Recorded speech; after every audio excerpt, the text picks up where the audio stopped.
All right, so in a previous video, we just looked at, basic NumPy and primarily operated with a single dimensional NumPy array, which was kind of like a vector of a certain size. So what we're going to do in this video is we're going to start, expanding what we saw in the first video to a multi-dimensional array. All right, so the first thing I'm going to do is import NumPy again. So import NumPy as MP. And again, the version that I am using right now is 1.26.4. All right, so let's define a multi-dimensional array, and I'm going to do this in a similar fashion we did for the single-dimensional array, and that is I'm going to start from a Python list, and then I'm going to wrap that in a NumPy array call to get back a NumPy array. So I'm going to make a nested list. So I'm going to say my nested list. All right, so there's my first dimension, and then we're going to put in a couple of rows. So bear with me for a second. So 36, 9, and 52. That's going to be essentially our first sublist, and then we'll do 9, 19, 99, 48, and then 85. And then we will do 87 inside the list, 61, 31, 49, and 62. All right. All right. So that's going to be my list. The interesting thing, with Python list, you can never get a complete idea of the shape. So if I were to do the length of this list, right, it's going to show that there's 3 elements, right? So, and each one of those elements turns out to be a list, right? So here's the first element of that list, the second element, and the third. And if I were to grab one of those, so the element at index position 0, right, so that is another Python list. And if I were to get the length of that, we can see it has 5 elements. So we have 3 by 5 is our list dimensions. All right, so let's make an array. So I'm going to say my array equals mp.array, and then I am going to take my nested list. All right, so now I've got my array. All right, the type of this, of course, is a NumPy ND array, and if we look at the shape first, right, so it's 3 by 5, and if we look at the size attribute, it says we have 15 elements, right? So we can already see when we're dealing with multi-dimensional, it's a lot easier to get information on the sizing of that. All right, so I just want to, kind of really quickly kind of go through a few of the different functions that we saw in the first video where we were looking at very basic single-dimensional structure. So we saw things like, okay, well, I can get the sum, and in this case, it's giving me back a number. So by default, a lot of these expressions are going to work on the entire array structure that you provide. So if I were to just go inside these parentheses and hit Shift Tab, right, it says, okay, return the sum of the array elements over the given axis. And by default, this axis is none. And it says, okay, we'll refer to the full documentation. So for NumPy sum, so we could look that up online. Let's just do that real quick. Let me get an incognito window over here. And then let's say NumPy sum. All right, here's the documentation. All right, so what we're doing is by default, it's got this axis argument set to none. All right, so if I scroll down in the documentation to where that axis parameter is, I can look up and see what's going to happen. It says, okay, well, if axis, it can either be none or an int or a tuple of int. And it's telling me that this specifies the axis along which a sum is performed. The default axis none will sum all of the elements, right? So by default, when it's set to none, it's going to sum all of the elements across all of those axes. All right, let's just look at what happens if we provide some different arguments. Okay, so remember I started kind of hinting in the first video where we're looking at that, the basics in that single dimensional array. We looked at like reshape and how we could kind of take that single dimensional array and shape it into something of like, size 2 by 3. Well, in this case, we've got an array of shape 3 by 5. And if we're looking at this array, the way to think about it, right, is so that first dimension, so if I were to grab my array, and essentially that first dimension here, so that's, the first element along axis 0. Okay, so axis 0 is going across rows. It's giving me a row back here. Okay, and we'll see a lot more in slicing, but the way to think about it, especially if you're looking at two-dimensional numpy arrays as well, axis 0 is going to be across what we would think of as the rows in a two-dimensional tabular looking format. That's going to be our rows, and then our columns are essentially going to be axis 1. And again, this is going to be really helpful. The reason I'm emphasizing this, I know it can be a little bit confusing to kind of wrap your mind around, but once we get to pandas and we're working with two-dimensional tabular data, most of the time in pandas, this notion of an axis is still going to be there because pandas is actually built on top of numpy arrays, so it utilizes numpy arrays at its core.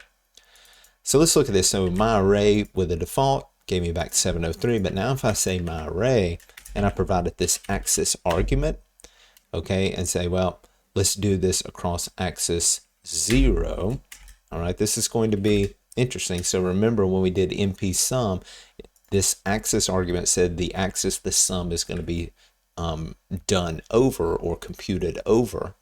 So I'm saying sum over axis 0, which I just said was that row, essentially the rows of this 2D tabular structure.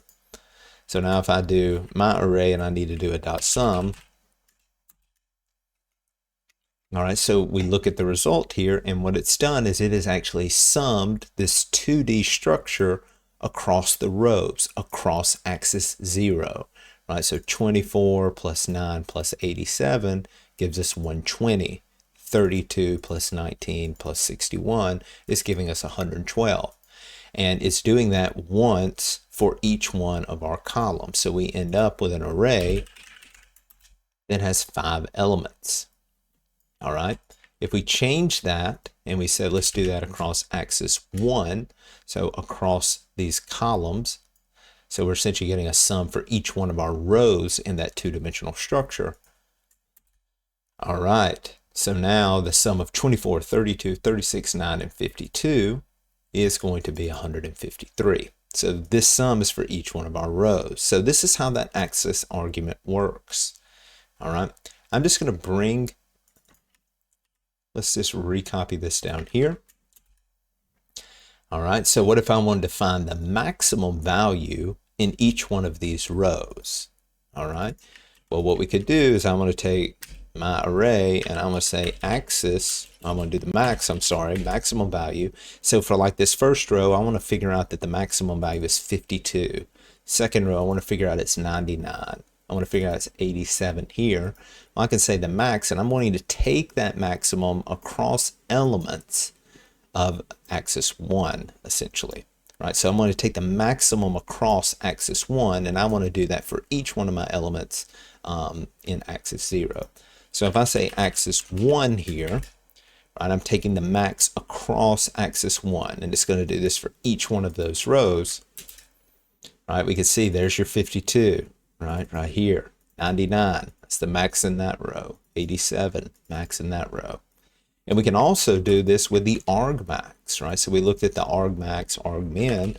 So I can say not only what is the maximum value, but where does it occur across, in each one of those rows. Right, so it says, okay, well, it occurs in index position 4 in that first row. So the 52 is occurring in 0, 1, 2, 3, 4, right? So it occurs in the 4th index position in that first row. It occurs in the 2nd index position right there in the 2nd row, and the 0th of the 1st position in that final row. All right, so we can do these operations across different axes to do things across columns or rows, or if you have more dimensions, right, you can do it across the various axes in those higher dimensional array structures. And again, even though NumPy supports essentially as many dimensions as you want or your computer has memory for, most of the time what we're dealing with is either one-dimensional, two-dimensional, or three-dimensional, and three-dimensional when we're dealing with images. All right, so most of the time it's you know, even though it can be as many as you would like, most of the time it's going to be 1 to 3. Occasionally we will get into 4 dimensions. I see that most of the time when we're working with like machine learning pipelines, like, you know, say you know, a PyTorch, and then even then we're going to convert it to something called a tensor. But what you might be doing is passing images in batches, and you can have one of those axes capturing the batch. All right, so if we recall, we had something called my nested list, right? And that's what it looks like. So remember, we had 3 elements. Each of those elements was a list with 5 elements in it. All right, and then now we've got my array, which is a numpy array version of that. And what we already saw in the previous video is a nice thing about these numpy arrays is we can do numerical computations right on them. So what if we wanted to, you know, divide every one of these elements by, say, 10? Well, what you'd love to do with your list is just say, well, take the list and divide it by 10, and it figure out that, hey, I want to divide everything in that by 10. But again, with a Python list, it's a generic type. So there could be, or, you know, it supports generic types throughout. So you might have integers mixed with functions, mixed with strings. So, you know, they really didn't build those capabilities into that. But NumPy, being that it's built for numerical computing, it's very simple. We can take that whole array and we can just say, well, let's divide that by 10.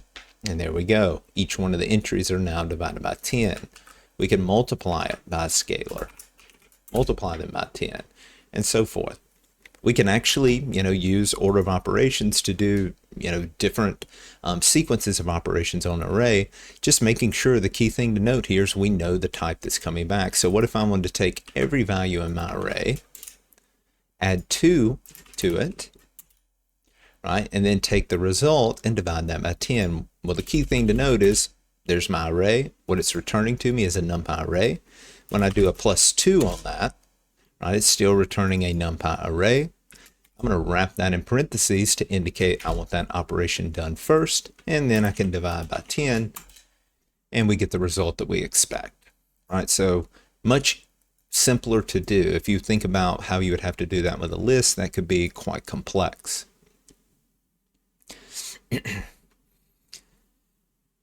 All right, you can also, in this case, we're just working with scalars, right? So let's talk a little bit about, you know, what if we wanted to provide, you know, or do different operations on, you know, 2 different arrays. So we wanted to use arrays in combination. And this is where we're going to kind of bump up with a concept called broadcasting in NumPy arrays. All right, so let's just remind ourselves what our shape is. All right, so we have 3 essentially index values along axis 0 and 5 in axis 1. All right, well, what if we wanted to take this array and we wanted to multiply each row by a set of weights to kind of scale up or down the values? So maybe I want to divide, you know, multiply everything in this first row by 0.9, everything in the second row by, say, 0.8, and then this final row by 0.95. I'm multiplying those, right? So again, you might have to think of how would we do this with a Python list, where we might need to keep track of the row index, and we, you know, do some type of looping and say, well, if the row index is, you know, index 0, then multiply by this weight. Else, if it's index 1, do this. But in NumPy, we can essentially create a different array. So I'm going to say my weights. Right. In this case, I'm just going to make a NumPy array. And then we will say, and let's start first with, we're going to multiply each column. So we're going to multiply each column by certain weights. So let's start with that case. Be a little bit easier introduction. So I'm going to say, okay, I'm going to give it 5 weights, and I want to multiply this first column by a certain weight, the second column here, or the second index along axis 1, I should be saying. All right, then we'll do 0.95, 0.75, and then 0.1. All right, so now I've got a NumPy array called my weights. It's 5 dimensions. Each one of those dimensions contains a floating point number. And what we could do if I take my array and now I multiply by my weights, we actually see that we get the result where we have multiplied each of these weights is mapping to one of these columns. So if I do 0.9 times 2.4, that's giving me 21.6. 0.9 times 9 is giving me the 8.1. 0.9 times 87 is 78.3. So each one of these values, 24, 9, 87, they have been multiplied by this weight 0.9. 0.8 times 32, 25.6, and then 0.1 times 52, or 85, 62 is giving me this last essentially column that we're seeing right there. So the interesting thing about this is, we didn't have to tell NumPy explicitly, hey, I'm giving you weights that have 5 dimensions, and I want this to be multiplied across the columns, essentially, or axis 1. It just figured that out based on the shape, right? So what NumPy is actually doing is it's taking this weights array, and it's when I call this multiplication, it's noticing, hey, this thing's got 5 dimensions, and you're multiplying it by my array, which has 3 by 5. So what it's doing is it's saying, okay, well, since that second dimension is matching, I'm just going to repeat my weights across all those rows, so down axis 0, and it broadcasts, that's what the technical term is, it broadcasts that to an equivalent shaped array. All right, so I'm just going to look up real quick in case you want more information. So I've got an incognito window, so I'm just going to put in broadcasting NumPy array. All right, so if you go to the manual here, this will tell you in great detail of what it's doing. So here's an example, right? So we have this original array A. So it's got 3 elements. If we just multiply it by a scalar, what it's doing is it's stretching that out and it's doing that multiplication. So actually when we were doing that scalar multiplication division, it was doing broadcasting underneath the hood, right? And you can go through and there's, again, very good examples of how it's doing those broadcasting, but it can show you there's certain cases where there's going to be a mismatch, like we see right here in that area. So that figure 3. All right, let's see how we could handle one of those issues. All right, so I'm going to redefine my weights this time, and I'm going to give it 3 dimensions. All right, so I'm going to do NumPy array, and I'm going to say 0.9, 0.8, and then 0.95. All right, and so now let's assume that our intention is that we're going to multiply each one of these weights. So the 0.9, we're going to multiply it across all of the values that are in that first index position of axis 0, so the first row. So I'm going to go 0.9 times 24 times 32 times 36, 9, 52. And then 0.8 times 9, 19, 99, 48. All right. Well, it worked before, right? When we had the 5-dimensional, it figured out, hey, we want to, multiply down the columns. All right. So now let's see what happens if we do. I'm going to do my weights times my array. All right. So we get an error this time, right? And let's actually move this around because originally we had my array times my weights. So let's put my array first just to make sure it's not some artifact of that.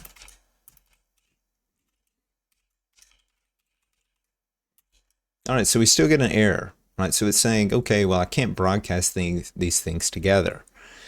Okay, well, what we know is that, previously this worked, and, you can see kind of the mismatch right here. So it's looking at comparing, again, this second dimension, so axis 1 versus that. And it says, hey, 5 and 3 are incompatible. And again, you can go look at that help page that I just pulled up a minute ago to kind of get more details, the very specifics on how it's making that decision. But this is where you can use reshape, because what we can actually do is we can reshape this to get it where those sizes are compatible. So in this case, notice we've got a 3 by 5. And then, okay, well, what if I do a reshape and say, well, give me just, one column and 3 rows. That way it can say, hey, you've given me 2 objects with 3 rows. Because right now it's thinking, well, this 3 should match up with this columns. But what if I were to take my weights and I'm going to do a reshape on it. All right, and I'll say, well, just give me as many rows as you need, but just give me one column. All right, so I've essentially transformed this to where it looks like, a column. So the shape, the height of this, if we're thinking about it in this two-dimensional format, the number of rows is the same. It's just the columns are different. So hopefully NumPy will broadcast these values to the other columns to match in our array. So if we do now my array times that reshaped value, we do in fact get those results. All right, so 0.9, let me just show my array one more time, right above it here. All right, so we're going 0.9 times 24 times 32 times 36 times 9 and all of that. So it's getting those values broadcast correctly. All right, so last thing that I kind of want to show you as far as, doing these type of, working with multidimensional arrays. Sometimes we want to do a lot of computations when it's in a multidimensional state, but then maybe to hand off or maybe to work with in some downstream process, we want to flatten this thing out into a single dimension. So maybe we've done some computations, we've got an array that looks like this, but now we need to kind of just get this as a vector format. All right.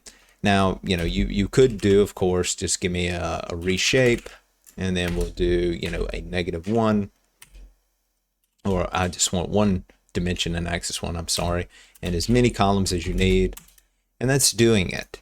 But one thing that you will notice is this is still actually a two-dimensional structure, right? So it has one row or one element in index or axis 0 and 15 along axis 1. All right, so this is technically still a multidimensional structure. And just to show you that, what if I stored this in a variable called x, right? If I grab x0, all right, so I'm getting the first index position in axis 0. So you can see that this is still an array, so we didn't get a vector. If I want to grab any of these elements, I have to do a multi-dimensional index. So maybe if I want to get that 9, I have to say, well, give me index position 3. So it's still a multi-dimensional object. If you truly want to make it a single dimensional object, you can use two different methods. So there's the flatten method. All right, if I do the shape here, you can see it is truly one of those single dimensional objects. If I wanted to get that 9, I just need to grab index position 3. And equivalently, you can use ravel. All right, so again, single dimensional structure, and we can grab that 9 there. All right, so at this point, I'm going to stop this video. So this was a little bit about working with multidimensional arrays, a little bit of context on broadcasting, of course. Broadcasting is a somewhat large topic, so I would, encourage you, if you're interested in learning more, go to that documentation. So you can just Google NumPy broadcasting. You should be able to get to the documentation for NumPy pretty quickly. And they have a good example for broadcasting. But as you saw here, with a little bit of thought of, okay, if it's saying that these things are incompatible, but I know that at least one of those dimensions should be correct, you can do some reshaping on that array to, hopefully nudge NumPy into doing the operation that you are intending for it to do. All right, so with that, I will conclude the video.